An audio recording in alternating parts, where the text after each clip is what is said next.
Hi love, hello and welcome to Co-Creative Healing Journey. My name is Greta, I am a healer, and this is a love messages reading. Yay! We are going to be looking at some messages the Spirit has for you, which is part of the ongoing healing process here on the channel, where I bring through messages here, and then you can go over to my Patreon to get some amazing healing work. Wow, it has been off the chart. I just did a love healing that was life changing. So I feel like I just have to recommend it to you because I would be remiss otherwise. it was life changing. So today we're going to be talking about beneficial insights, and since I'm mentioning it, that would be life changing for you. Your process is ready to deliver something to you where it's like a departure from where you've been and stepping into something very, very new and very, very different and something higher when it comes to love and relationships. So let's get right to it and see what we have. We've got the distorted feminine. I love it. Love it. Some form of unworthiness at play. We've got forgiveness. Yeah. Wow. Unworthiness. Okay, there we go. What we've been talking about here on the channel this week and for the last 3 weeks, with energy work attached to it in the space, by the way, is expansion. So we are in an energy of expansion, moving into bigger, better, and truer. And of course, here we are talking about love and relationships. So to have that apply, this week specifically, we are talking about beneficial insights, how to know what's good for us, how to know what works for us, and within the context of relationships, Spirit wants to start in a space and a place that is about the distorted feminine. And the distorted feminine talks about the relationship we have to ourselves. So Spirit wants to look at a pattern, a belief, an energy also that you hold from past experiences that has distorted your relationship to yourself. In some way, shape, or form, you think that you are less than you are. You are less worthy, less kind, less. I'm getting just this energy of feeling really subhuman, really ugly. You know, the song Je suis malade, the La by Serge Lama, but I know the Lara Fabian version. But she sings in the beginning, she just sings, I'm so ugly, I'm ugly without you, I'm nothing without you, I don't dream, I don't live, I have no value without you. It's that kind of energy that I'm picking up on. And the song Je suis malade means I'm sick, I'm ill, it's an illness. So there is a really toxic, harmful belief pattern, energy that you're holding at this time, which is distorting your relationship to yourself by making you feel that you're just so much less than. That's how it is coming through. It's actually a quite violent energy when you think about it. It's a very violent thing to do to ourselves. And for a lot of us, this is linked to other people who have told us this, society that has taught us this. It's inherited. So it could be from your family, from your parents, it could be from your gender, your race, your religion. There's just this thing that just has pushed you down. You see how she's at the bottom of the ocean here, a lot of pressure bearing down. This is also very repeated energy. This can also be a significant other, emotional abuse that just grinds our sense of self-esteem down without us always noticing it, especially in the beginning. And so it's that kind of energy that has had a distortive effect on your relationship to yourself, which is really, really bad juju. It's really bad karma because that's sacred. Your relationship to yourself is sacred. For it to be affected in this way is very harmful to you, spiritually harmful to you, but also to the people, places, and things that have participated in this. And just then I just realized no wonder the world is so messed up if we're doing this to one another all the time, you know, in magazines, on TV, in relationships, because we've inherited it from our parents and we're giving each other this message over and over and over again. You're wrong. What's wrong with you? You're not right. There's something wrong with you. You're not perfect the way you are. You're not loved the way you are. You're not lovable the way you are. There's something wrong with you. You're less than. What's wrong with you? Like this continual beating up energy. And if we're doing that much spiritual damage to one another, no wonder the world is in the state that it's in. I'm just seeing all this energy flying around and just reverberating everybody. It's like we're all going around and energetically slapping each other, and then we slap the person, we meet someone, we slap them, they slap us, then we go to the next person, slap them, and then they go slap the next person, and so on and so forth. It's very violent. It's very, very violent, and especially to the spirit. The part of us that would respond to this and feel it that deeply is the spirit. So that naturally explains why we go into forgiveness. There's a need for forgiveness. But moreover, I'm seeing a cleansing process here. Your guides, your universe, the universe, your process. I feel like your process has really been working on you to shed this, because forgiveness for me, I don't know where I got this from. I really have, it could be literally forgive, to give it away, but I just have this anchored understanding, awareness that I feel is linked to language, that it's just in the word, but that forgiveness is it is about giving something away. I mean, it's more subtle than this. I'll explain later, but I think it has to do with the spiritual awareness. I think we know how to forgive spiritually. Yeah, we know how to forgive. Our spirit knows how to forgive. And fundamentally what forgiveness is to shed energy. It's to not hold on to energy, not hold on to things. And we know how to integrate experiences innately so that we have the experience. It is what it is. We move through it, we heal in the moment, and then we can move on. And that's what we know to do when we're kids, especially when we're self-healing. But that ability is damaged over time. So the message that's coming here with forgiveness is talking about healing, not just the pattern, but healing your self-healing ability, healing your ability to shed this and move on, because it's not a natural state for you to be in this pattern. It's not a natural state for any of us to be in. We have to be distorted to end up in the pattern, but we also have to be distorted in order to stay in the pattern. And so the way to clear the pattern, a way to clear the pattern, isn't to just not necessarily go direct to it, but it's to heal and clear our ability to cleanse it. And that's the beneficial insight. It's like the thing with, if you're hungry, someone can give you a fish, or they can teach you how to fish. And Spirit is saying there's wounding, there's damage here. And instead of necessarily going after every single thing, Spirit wants to teach you how to heal. Your process is currently teaching you how to heal and shed a lot of things so that you can heal your relationship to yourself, release some pressure that you're putting on yourself, and really move on towards something that is so much more balanced and so much more aligned. Worthiness is coming in. You see how, yeah, there we go. You see how she's looking at herself here in the reflection. This is going back to the message that I just filmed for life. The life messages for this week talk about how, especially the healing, in the healing space, but it talked about how our relationship to ourselves is so crucial in order to be able to create the matches that we're going to need in the times that are coming up. Because a lot of us, so many of us in this group, soul group, we've done our work, and so we're ready to connect now. We're ready to come back into connection, but in order to find the right people, places, and things, to be guided into the right dynamics, into the right spaces at the right moments, and so on and so forth, we have to be at home in ourselves. And this is what this worthiness is speaking to. The sense of worthiness is when we feel at home in us. And worthiness is not proving to everybody else that we are worthy. It's just feeling that we are good enough. Good enough? Yeah, good enough. I'm good enough. Who I am in this moment is enough. What I'm giving is enough. What I'm showing up as is enough.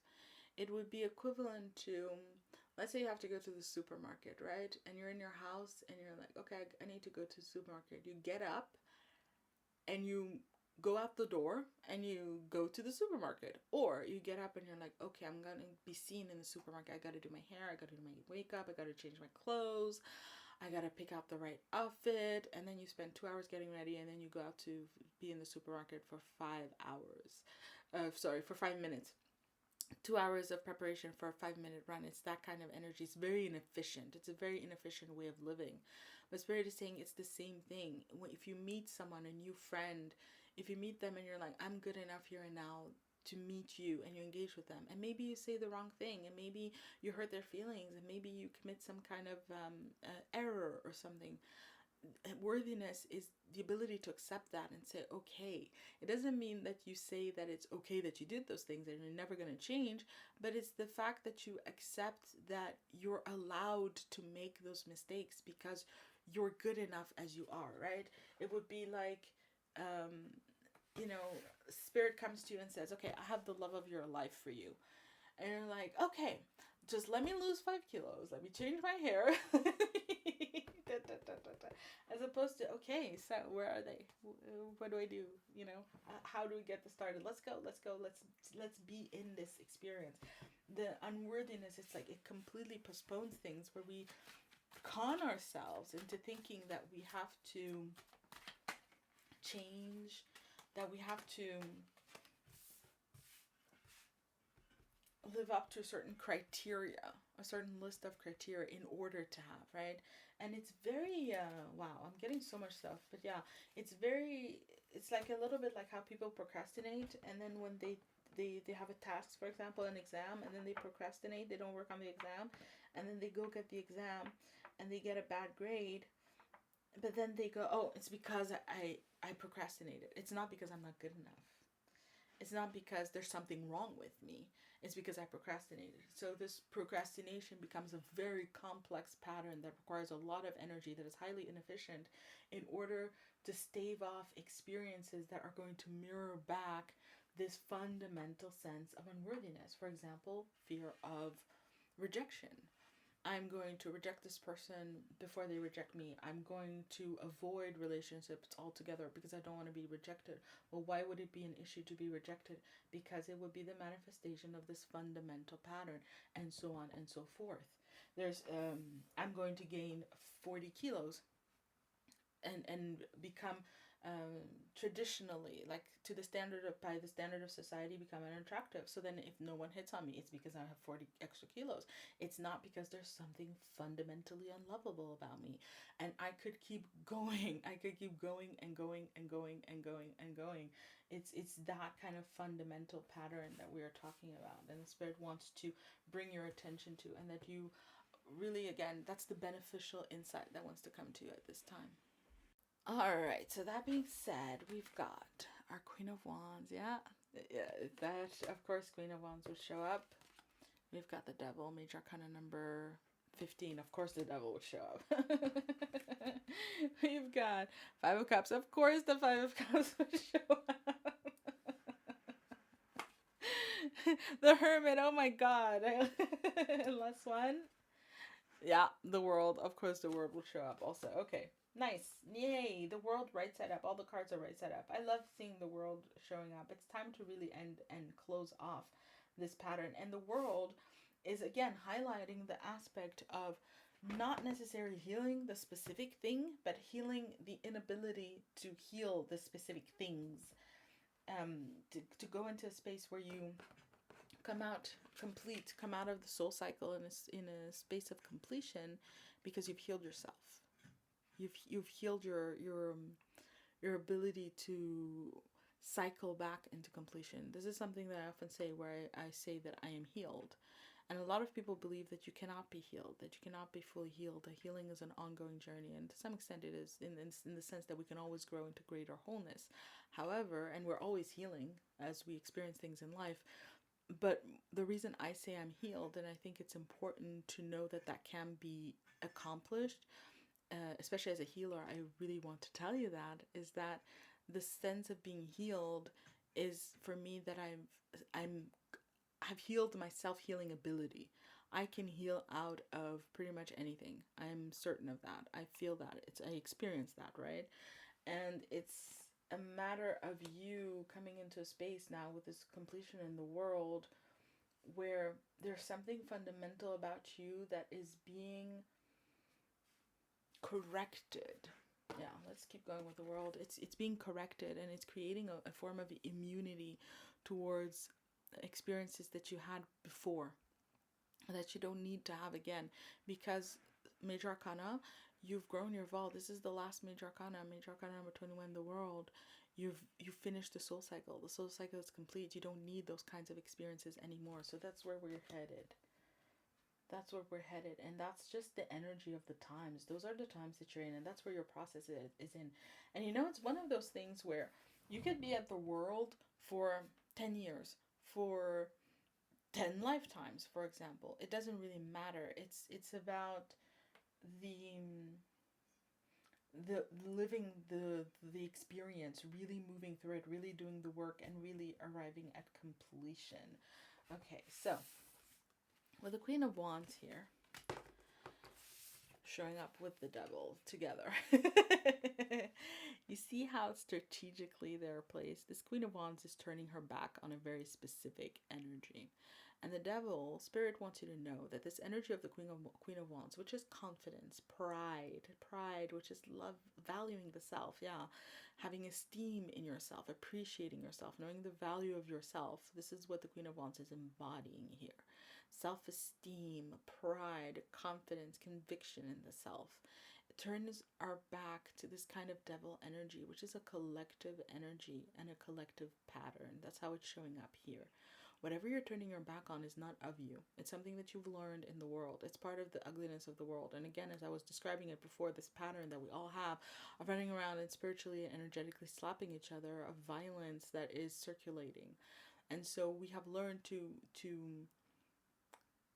do violence to ourselves, but it's time now to break that pattern for you. And this Queen of Wands energy represents turning your back on it, which also means to not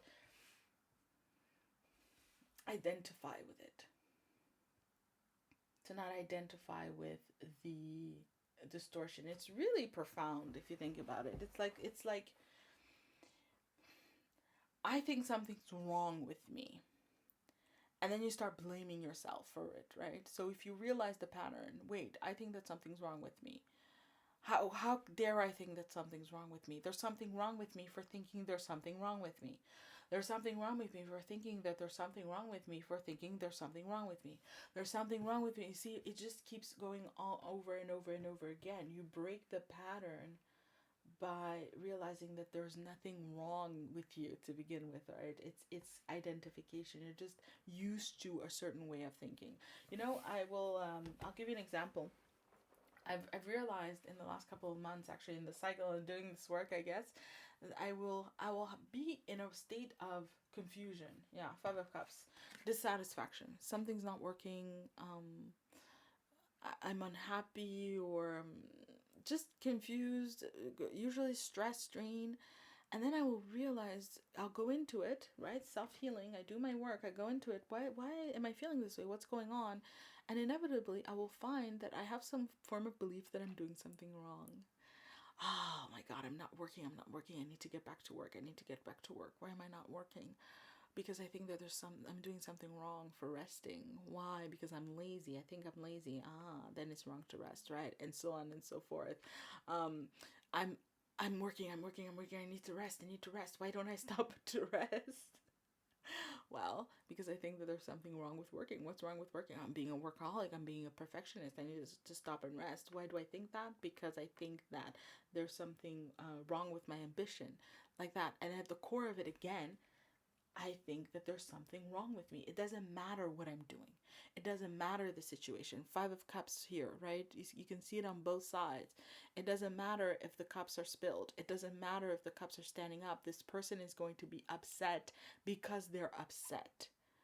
Because that's the fundamental trait. There's a passage in the Bible where Jesus gave a speech. He talked to multitudes, and apparently gave the most magnificent talk that had ever been given on the planet, something like that, to that effect. And then afterwards, he realizes, they have a conversation about it, but he says, basically, those who had ears had heard, right? Those who had ears to listen heard. But the angry became angry. The sad became sad. The confused became confused. And it wasn't about him, and it wasn't about what he was sharing. The energy of what he was sharing was clearly, masterful, ascended master energy.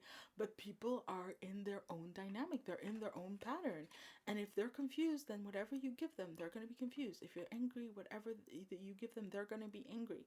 And Spirit is saying it's the same thing for you. There is just something core that you have. And for those of you who use the enneagram, the enneagram identifies that this core belief, this core understanding that is the foundation of the personality. So that would be one way to realize it. And then there's variations, right? Adaptations.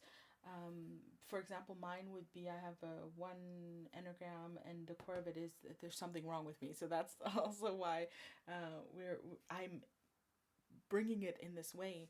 But there are different variations, and it's very important for you to find yours. You have something, and there's time now with the Hermit to shine the light on it, because you see this lantern. There's a star, and that star represents the higher self. There's a higher version of you that is ready to be born in the world, that is in the process of being born in the world.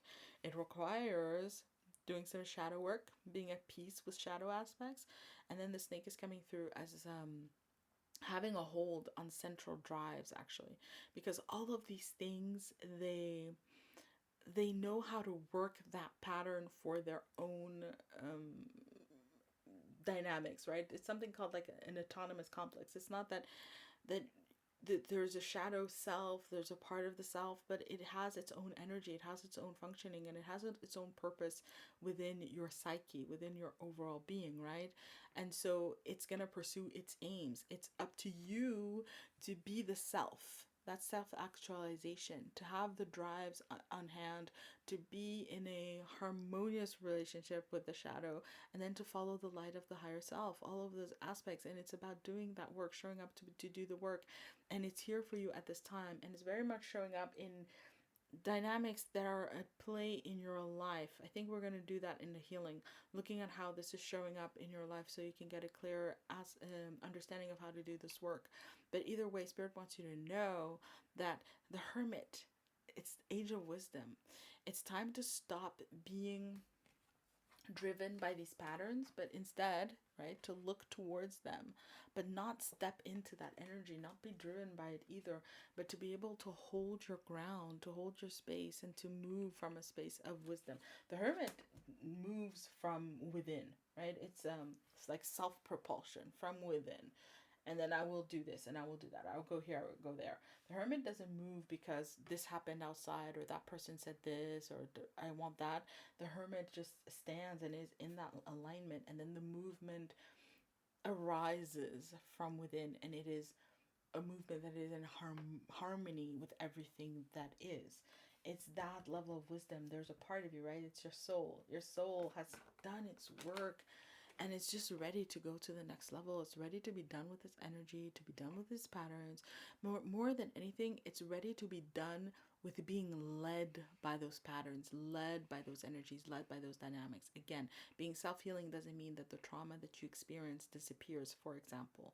It doesn't mean that those experiences stop existing. It just means that they're not driving you, they're not defining you, and especially they're not defining your reality, what comes next, what can happen in every single moment, what does happen, what will happen. That you cut those strings, you cut those connections. So what do we do? More tarot? More tarot, by all means. More tarot, spirit? Yeah, okay.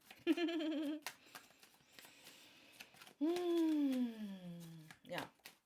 It's so interesting. When I started, I was talking about beneficial insight that can be life-changing, and I was talking about my experience with the reading.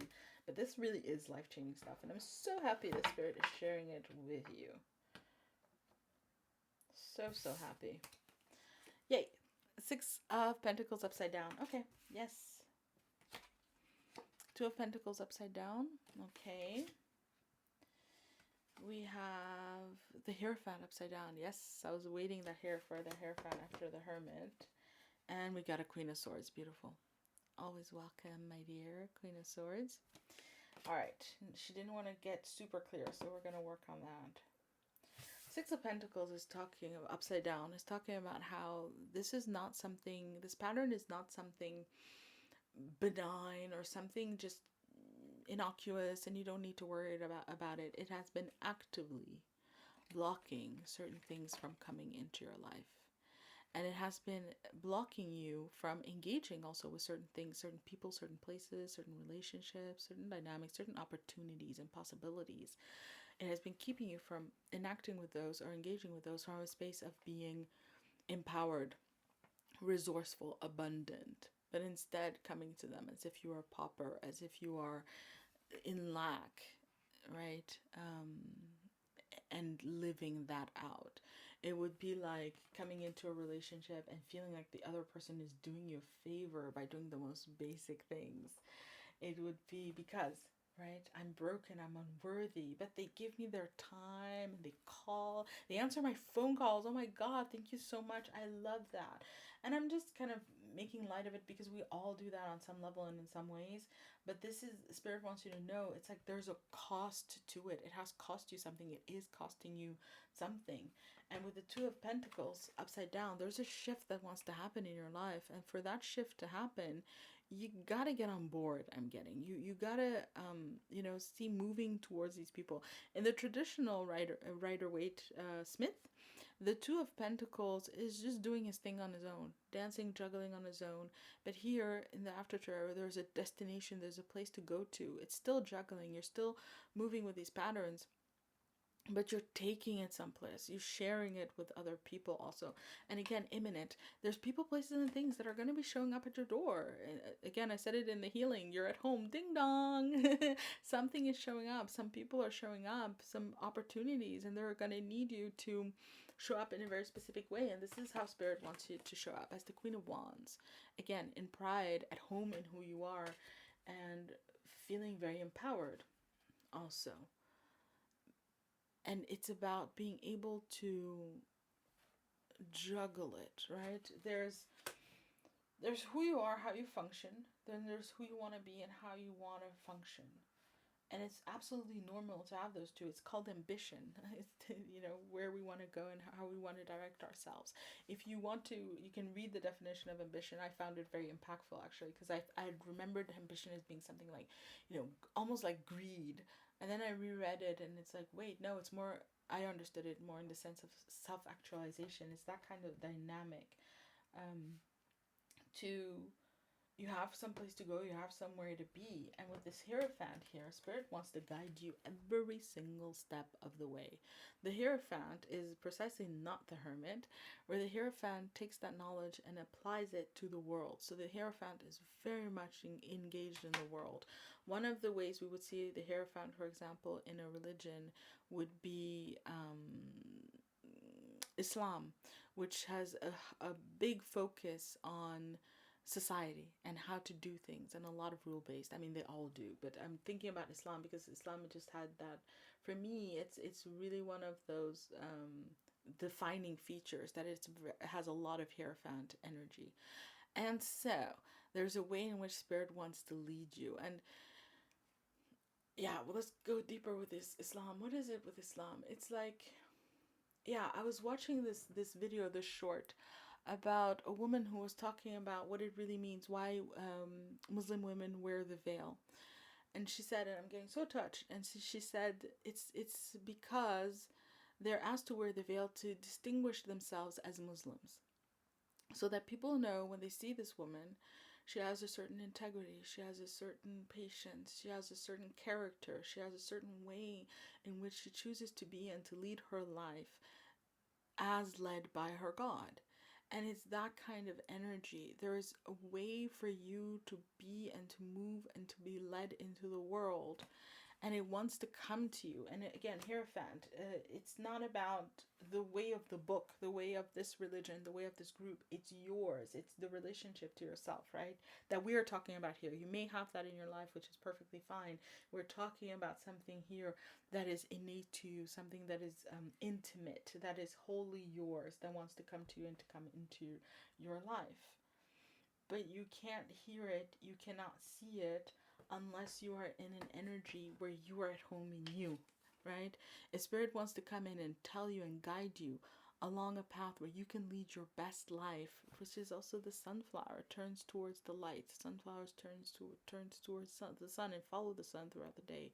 So for you to become someone who follows Spirit and follows your own light into the world and walks that path, in order for you to be guided along that path effectively, you have to be at home in you.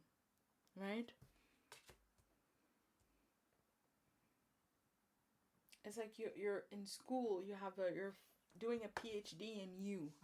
Like for me, it would be a PhD in Gretaism, right? That's my whole lifetime, is my soul pursuing a PhD in Gretaism. How to live out, create, co-create, experience the very best version of Greta possible. But then I don't like Greta. That's problematic. That's problematic. And then Spirit just trying to guide me to be the very best Greta that I can be. But I kind of don't like that she does this and she does that and she doesn't do this and she doesn't do that enough or well enough and da da da da da da da da. And knowing that none of that is inherent to Greta, it's the environment in which she was raised. It's what she was taught. It's a pattern she has taken on. How there's the clarity here. There's a clarity here that is here for you. And it's with the butterfly here, it's going to change your world. It's going to change your world. It's going to change everything. To see clearly what the issue is. And the issue is not you. You are not the problem. You are not the problem. And it's for everyone to arrive at their own truth. Either there is no problem, or society is the problem, or this other person is the problem, or how you're raised is the problem, or, you know, whatever it is. All of the above, none of the above, right? But it's for you to arrive at the truth of that, this kind of symbolic unfolding. So my love, I'm going to leave it at that. I'm going to leave it at that. It's time to go into the healing. I can feel it. It's time to heal this. So if you would like to join us, you can over at my Patreon. Link is in the description box. And then otherwise, my love, I will be seeing you here on the channel. Thank you so much for being here, for bringing your energy, sending you lots of love, wishing you all the best, all of it. May be blessed always and always. And so it is. Bye.